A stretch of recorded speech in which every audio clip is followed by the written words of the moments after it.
Konkolaataa qananii lakkaa'uuf rakkisan hedduu qabu.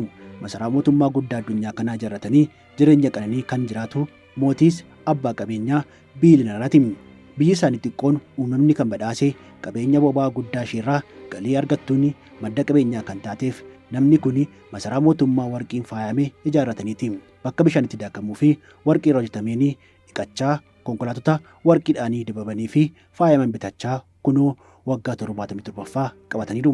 Namichi kun doolaara miiliyoona 40 guyyaa dhaloota isaanii kabajachuu, doolaara miiliyoona 20 sirna cidhaa mucaa isaanii geggeessuu, guyyaa dhaloota ijoollee isaaniitiif xiyyaara bitanii kennuun silaanuu fi nama tokkoo fi laaqanaaf feeruuf kan nutti ulfaatu isaaniif garuu baay'ee salphaadha.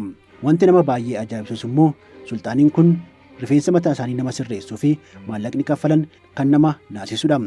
Amantanis dhiistanis rifeensa mataa isaaniif sirreessuu fi daqiiqaa 30 waan fudhannee fi birrii miiliyoona 1.1 kaffaluun isaanii kun raajii mitiiree?